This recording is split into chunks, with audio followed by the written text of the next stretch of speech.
Welcome to the Johnny Fongo Show. I'm Johnny Fongo. Today is April 14th, 2021. A little bit about my show. The show is basically just about sharing my research into the cannabis sector.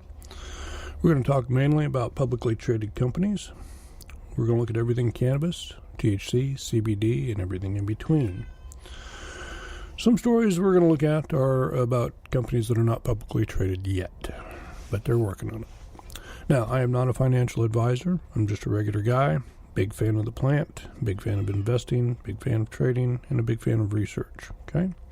I hope you enjoy the information I share. Any stock or company I talk about is not a recommendation to buy it. It is more a recommendation to learn more about the company if it fits into your strategy. With that being said, let's get after it. We've got a little bit of news here. Haven't put one out in a couple days. Unfortunately, I've been feeling a little under the weather. Feel much better today, so let's get to it. First off, we're going to look at a story about Organigram. Unfortunately, they didn't have very good earnings reports a few days ago. We're going to have Mia talk about this one for us real quick. Organigram loss widens and revenue falls short of estimates in Q2 as COVID impacts staffing, Market Watch. April 13, 1921, 6:23 a.m. Eastern Time, Market Watch. Organigram Holdings Incorporated, OGI.T, said Tuesday it had a net loss of $66.4 million Canadian dollars, $52.8 million, in its fiscal second quarter to February 28, wider than the loss of $6.8 million Canadian dollars posted in the year earlier quarter. The Canadian cannabis company did not provide a per-share figure. Revenue fell to $14.6 million Canadian dollars from $23.2 million Canadian dollars. The FactSet consensus was for revenue of $19.1 million Canadian dollars. Revenue was hurt by missed sales opportunities, as a significant number of facility staff had to isolate after certain employees tested positive for COVID-19. The company said last week it had acquired the Edibles and Infusions Corporation for $22 million Canadian dollars in stock, plus up to an additional $13 million Canadian dollars in shares, in its first deal since receiving a $221 million Canadian dollars, $176 million investment from British American Tobacco plc. It said it was unable to fulfill demand for its products totaling about $7 million Canadian dollars in the second quarter due to production and processing constraints. Revenue was further hurt by certain provincial boards aiming to manage lower levels of inventory, it said, citing Alberta as an example. Although Q2 2021 results were challenged by industry dynamics, COVID-19, and staffing limitations at our facility, we believe there are excellent prospects ahead for the industry, Organigram, and our shareholders, Chief Executive Greg Engel said in a statement. The company is expecting third quarter revenue to be higher than the second quarter as staffing is restored and fulfillment rates recover. However, that target could be missed if COVID infections resurface. The company said it has $232 million Canadian dollars in cash and short-term investments, and has repaid all balances under its credit agreement with BMO.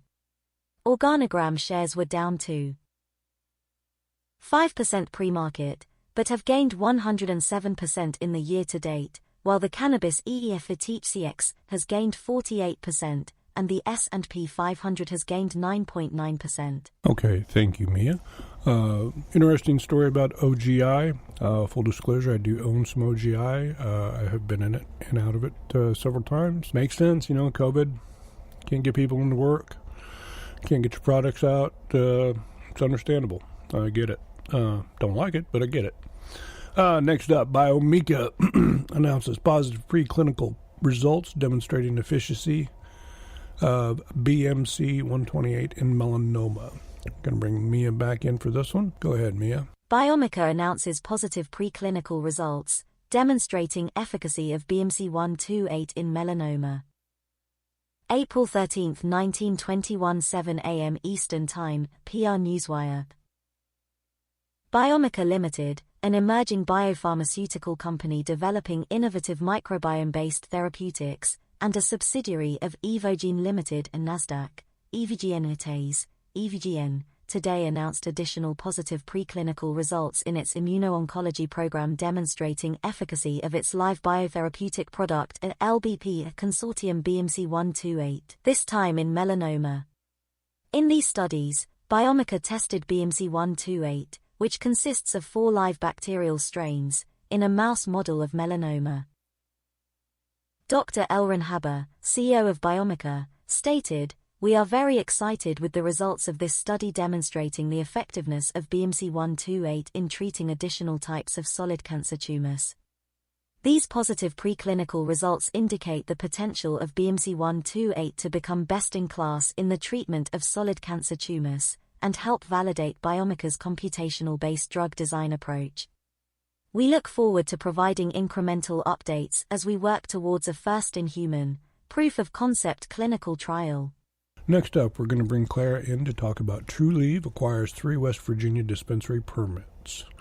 This came to us yesterday at 7:30 a.m. from the PR Newswire. Clara, let us know what we need to know. Trulieve acquires 3 West Virginia dispensary permits, solidifying position in the state. April 13, 21, 7:30 a.m. ET, PR Newswire. Trulieve acquires dispensary permits from Solivo Wellness West Virginia LLC for $650,000. Trulieve Cannabis Corp., CSE, TRUL, X, TCNNF, a leading and top-performing cannabis company in the United States, and the largest cannabis company in Florida, announced today that it acquired Solivo Wellness West Virginia LLC, Solivo, and its 3 West Virginia dispensary permits for $650,000. Solivo was awarded 2 permits in Morgantown, and 1 in Parkersburg in January 2021 as part of the West Virginia application process.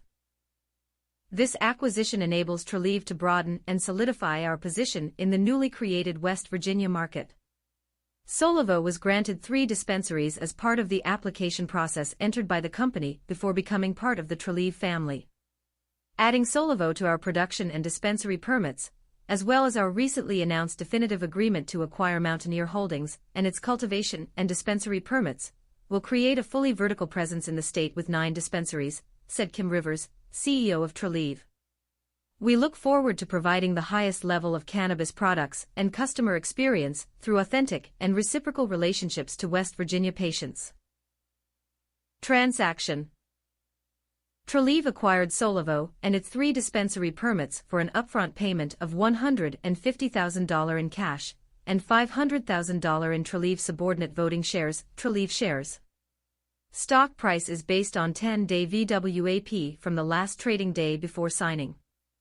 The transaction is contingent upon West Virginia state regulatory approval and customary closing conditions. Thank you, Clara.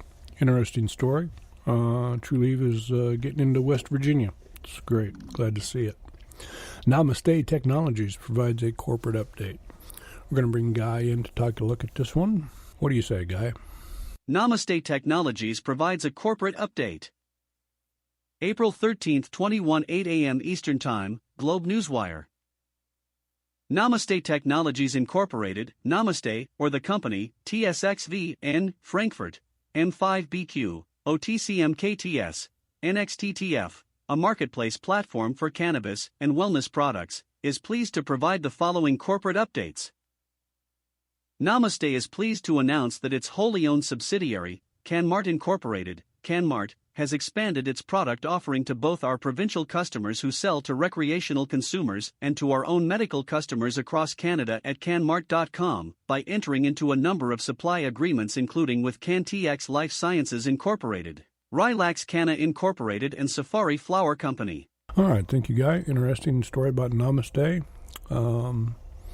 and their subsidiary CanMart. Next up, Clear Cannabis Incorporated announces partnership with Trucenta to bring the Clear back to Michigan market. It comes to us from the Business Wire, 8:06 yesterday, 4:13. Real quick before we get into the story, I just want to take a second to thank everybody for listening, as always. Reach out to our new listeners around the globe. Thank you for tuning in. Really appreciate it. We do have a social media presence on Facebook, Twitter, Instagram, and YouTube. Please feel free to check it out. Leave us a message. We'd love to hear from you. Please feel free to like the show, follow it, subscribe to it, whatever you'd like to do. We'd appreciate that as well. It just helps our numbers a little bit and our analytics, knowing who we're talking to. It truly has been a fun time putting this stuff together for you. It's just an extension of my regular research on a daily basis into the cannabis sector. So I hope you all enjoy it. Let's get back to the story. We're going to bring Guy back in to talk about Clear Cannabis for us. Clear Cannabis Incorporated announces partnership with Tracenta to bring the Clear back to Michigan market. April 13, 8:06 a.m. Eastern Time, Business Wire. Clear Cannabis Incorporated, CCI, master licensor of legacy cannabis concentrates brand The Clear TM, has announced a partnership with the vertically integrated cannabis company Tracenta to bring the Clear brand to Michigan. The Clear was previously available in Michigan's medical cannabis market. However, this partnership will mark the brand's debut in the adult use market. Returning to the Pleasant Peninsula has always been a goal of ours, said Seth Wiggins, president of CCI. We finally found the perfect partner to provide the quality and consistency that Michigan consumers deserve. Tracenta's ability to service the state is unmatched. The Clear Concentrates was started in California by a group of chemists and scientists who were determined to find cleaner ways to consume cannabis. As the original THC distillate brand, The Clear and its creator, Chris Barone, were cited in cannabis guru Ed Rosenthal's Beyond Buds, 2014, as the gold standard of cannabis extract. We are eager to relaunch one of the most well-known brands in the cannabis industry, said Andrew Falconer, Director of Sales and Business Development for Tracenta. The Clear has already won the hearts and minds of the consumers here in Michigan, and we look forward to giving them the same great-tasting product, in a larger and more potent format. The Clear will initially be available for Michigan cannabis consumers in 1-gram cartridges, now with an improved state-of-the-art delivery method, in the following flavors: Blue Raz, Lime Sorbet, Orange Cream, and Potent Pineapple. The brand plans to launch additional flavors and products including added vape formats and TWAX-infused pre-rolls. Keep an eye on the Clear website and your favorite dispensaries for launch availability. For information on where to find the Clear, visit www.clearconcentrate.com. About Clear Cannabis Incorporated. Clear Cannabis Incorporated is a national cannabis brand company and licensor of the Clear TM. Established in 2013, the Clear THC products are available in multiple cannabis markets in the U.S., with CBD products distributed internationally. The company is focused on responsible manufacturing, proprietary formulations, securing widespread distribution, and expanding product lines. Thanks, Guy. That was awesome. Clear Cannabis. Something to keep an eye on. Next up, American Green Incorporated, OTC-ERBB, renews Sweet Virginia cannabis cultivation building lease for 5 more years. All right, full disclosure, I have owned herb in the past. Did pretty well for me back in the day, in the early times of cannabis stocks. That's good to see that it's still working hard. We are going to bring in Aria for this story. Take it away, Aria. American Green Incorporated, TM, OTC, ERBB, renews Sweet Virginia cannabis cultivation building lease for 5 more years. April 13, 8:30 a.m. Eastern Time, Globe Newswire. Wins its landlord/tenant dispute in Arizona Superior Court. Via New Media Wire today, American Green Incorporated, ERBB, OTC, announced that it emerged victorious in Arizona Superior Court when Commissioner David Garbarino ruled that the company's grow building owner had no right to demand an almost tripling of the amount American Green must pay to exercise the first of their 3 5-year lease extensions. According to David Gwither, American Green's president, the lease extension that our company signed at the start of our original grow building lease 5 years ago did not call for market rate increases each time the company exercised its option to renew. The building owners did not agree and told American Green to either pay the increased amount, purchase the building for $500,000 over its now current fair market value, or vacate the premises. Since American Green had already invested almost $3 million in Sweet Virginia, the 12,000 square foot West Phoenix building, and transformed it into the modern and very efficient grow facility it is today, we had no choice but to fight it out in court. American Green hired the Phoenix law firm of Weilanchik and Bartness to represent the company at a series of hearings presided over by Commissioner David Garbarino. After weeks of preparation by Dennis Weilanchik and his associates, and following almost 10 hours of testimony, Commissioner Garbarino ruled in favor of American Green. Well, that's great news for Herb. Glad to hear. Next up, Verilife opens new medical cannabis dispensary in Williamsport, Pennsylvania. Aria, will you continue on with this story, please? Verilife opens new medical cannabis dispensary in Williamsport, Pennsylvania. April 13th, 9:18 a.m. Eastern Time, PR Newswire. PharmaCann, one of the nation's largest, privately held cannabis companies, announced today the opening of its newest Verilife medical cannabis dispensary on the Golden Strip in Williamsport, Pennsylvania. As we expand our presence in Pennsylvania, we are pleased to serve as a resource to educate and help patients meet their medical cannabis needs and to become an active member of the Williamsport community, said Bill McMenemy, president of Verilife. Our highly trained team is committed to promoting the well-being of patients and ensuring they have access to the most effective options for improving their lives through cannabis. Verilife Williamsport is located at 2300 East 3rd Street and is open 7 days a week from 9 a.m. to 8 p.m. for patients with a Pennsylvania medical card. Williamsport is the fourth Verilife dispensary in Pennsylvania, with other locations in Chester, Philadelphia, Manayunk, and Shamokin. Visit www.verilife.com/pa for details. About Verilife. PharmaCann Incorporated operates its dispensaries under the name Verilife. Verilife is committed to helping people feel better and live better by dispelling outdated perceptions associated with cannabis and encouraging a new appreciation of its many benefits. For more information, please visit www.verilife.com. About PharmaCann. PharmaCann Incorporated is one of the nation's largest, privately held, vertically integrated cannabis companies, providing safe, reliable, and high-quality cannabis products to people in both the medical and adult use markets. The PharmaCann geographic footprint includes Verilife dispensaries and cultivation and processing operations in 6 states. For more information about PharmaCann, please visit www.pharmacann.com. Thank you. That was a very good story. Next, we're going to look at MJ Holdings enters into second cultivation management and sales agreement. This is from Globe Newswire. It came to us yesterday at 9:52 a.m.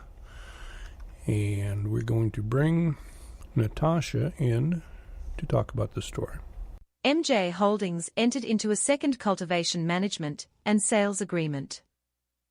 April 13, 1921, 9:52 a.m. Eastern Time, Globe Newswire. Company announces its second cultivation management agreement at its 260-acre farm in Amargosa Valley.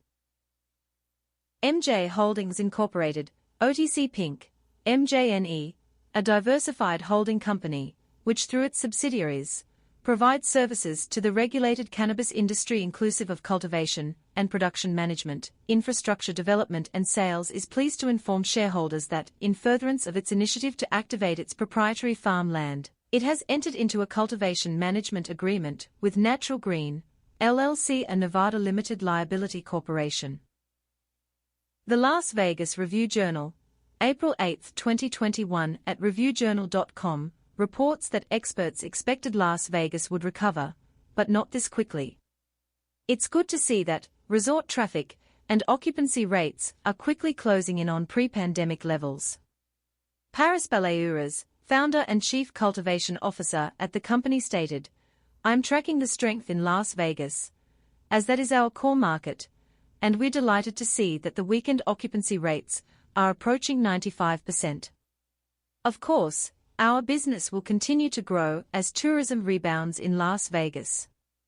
We're confident that this is a primary driver for qualified companies such as Natural Green to desire to work with us at our Amargosa farm. Their specialized style of management is sure to produce unique product on their allocated 8 acres. The agreement's initial term is for 10 years with 5-year extensions, provides for a substantial deposit and minimum revenue requirements beginning in the 3rd year."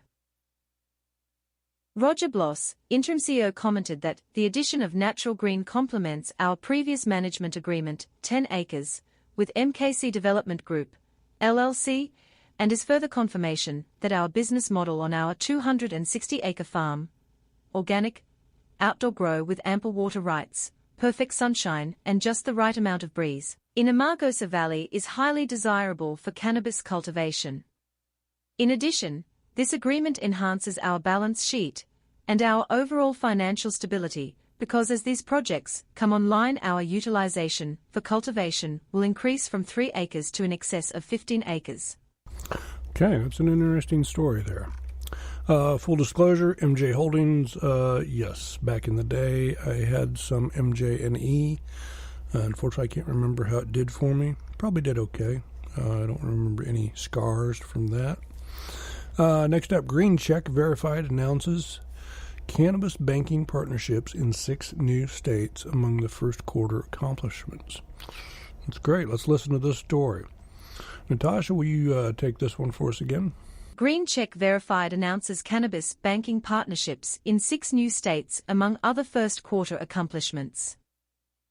April 13, 1921, 9:31 a.m. Eastern Time, Access Wire. Reflection of RegTech providers' rapid growth and adoption across the $13+ billion cannabis industry. New Haven, CT, Accesswire, April 13, 2021, a Green Check Verified, GCV, the leading RegTech provider of compliant cannabis banking solutions and services, today announced key growth metrics, including an expansion into 6 additional states, new agreements with leading financial institutions, and notable hires for the first quarter of 2021. With its expansion into Hawaii, Ohio, Pennsylvania, Colorado, Oregon and Washington, GCV is now providing technology and advisory services that enable financial institutions to develop compliant, efficient and successful cannabis banking programs in an industry-leading 30 states. GCV reports agreements with 15 leading financial institutions, including several national and regional banks, who have joined its growing roster in the first 3 months of 2021. The company also experienced a significant increase in the number of cannabis-related businesses on its cloud-based compliance monitoring platform, and now serves more than 650 organizations. We continue to experience strong and steady growth, and yet we're still at the tip of the iceberg in terms of the need for expanded cannabis banking services from traditional financial institutions, said Kevin Hart, founder and CEO of Green Check Verified. The market value of the global legal cannabis industry is predicted to reach $65 billion by 2027. The companies powering this industry need access to the full suite of modern banking services. Our growing team of regulatory, banking and technology experts is ready to help banks and credit unions that want to serve this market implement highly scalable and efficient programs that can grow alongside this burgeoning industry. The first quarter of 2021 also marked expansion of the GCV team with 5 new staff members, with additions to its marketing, sales, client support, and engineering teams. Our recent hires bring more valuable regulatory, banking and technology experience to Green Check Verified as we continue to expand our capacity to serve the growing number of financial institutions entering this market, said Stacy Litke, Director of Banking Compliance at Green Check Verified. Our focus is to continue to offer the highest level of service to each of our new partners, and we are investing in our team to maintain this standard even through the accelerated momentum we are currently seeing in the market. In the first quarter of 2021, GCV also announced an oversubscribed convertible note financing funding round, bringing the amount closed to $2.4 million.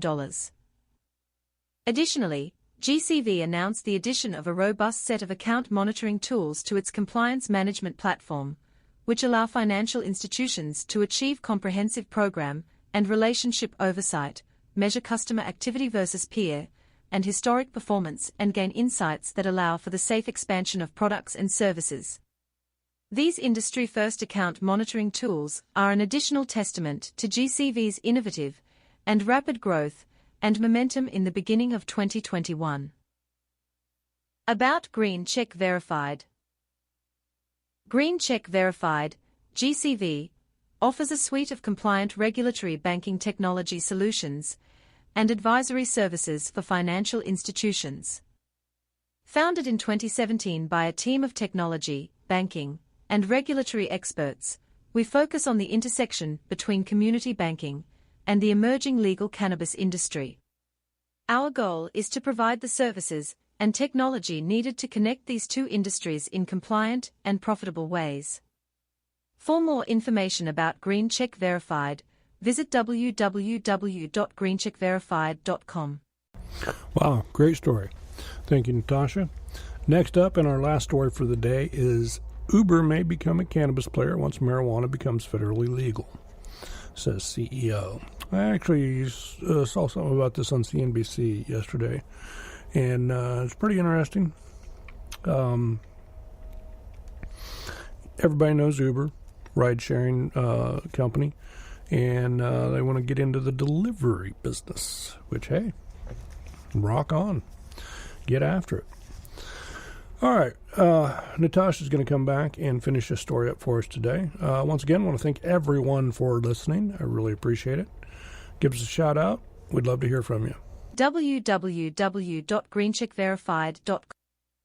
Uber may become a cannabis player once marijuana becomes federally legal, says CEO. April 13, 1921, 5:28 p.m. Eastern Time, Benzinga. Dara Khosrowshahi, CEO of Uber Technologies Incorporated, NYSE, Uber, revealed Monday the company is open to including cannabis deliveries once the plant is legal on the federal level. When the road is clear for cannabis, when federal laws come into play, we're absolutely going to take a look at it, Khosrowshahi said during a CNBC's Tech Check interview. With 16 states and the District of Columbia having legal adult-use cannabis markets, enthusiasts think that federal legalization is imminent. The Big Apple was the latest state to go green, with Governor Andrew Cuomo placing his signature on the legislation on March 31st. At the moment, cannabis deliveries are allowed in California, Oregon, Nevada, and New York. Uber expressed interest in the cannabis space last year. This is not the first time Uber has explored the advantages of and opportunities in the cannabis space. Last year, the technology company hired cannabis advertiser Philo to help it target cannabis consumers when marketing its food delivery services, Bloomberg reported. A cannabis consumer is younger than the normal consumer, has more disposable income, they are busier than most, they are working all the time, exercising all the time, going on adventures all the time, Travis Freeman, Uber's global head of media, told the outlet.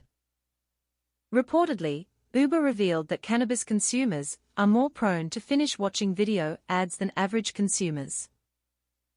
According to Philo, Uber is not the only company from outside the cannabis space that was interested in reaching this attractive demographic.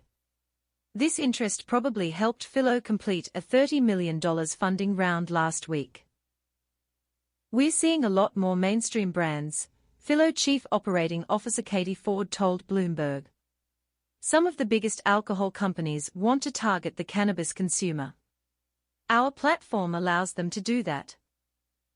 Nonetheless, Uber will stay focused on its main categories such as food and alcohol until federal law changes. We see so much opportunity out there, and we're going to focus on the opportunity at hand, Khosrow Shahi ended. All right. Thank you very much, Natasha. Interesting story about Uber. Can't say I blame them for wanting to get into that. There's another company in there, Philo. I think we did a story on them last week.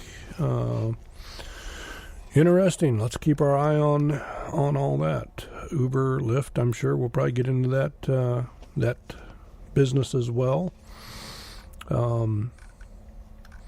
See how it fares against the more established cannabis delivery companies that are out there in the different locales.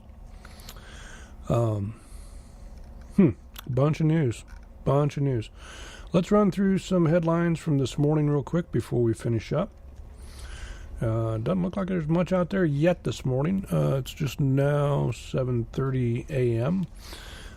First off, looks like proactive news headlines including Pharmaxis, Paradigm Biopharmaceuticals, OAR Resources, and Matador Mining. 3:15 a.m. Globe Newswire. MindCure announces the addition of Daniel Herrera, a pharmaceutical industry executive with specific experience in medical psychoactive segment.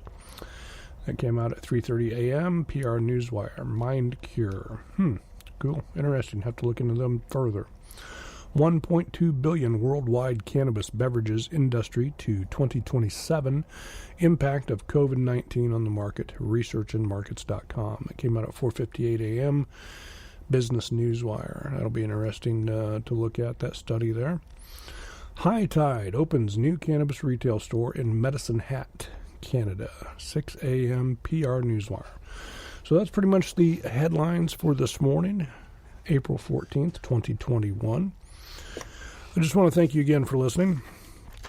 I really appreciate it. I'm enjoying myself getting this research out to everybody or anybody that's interested in it.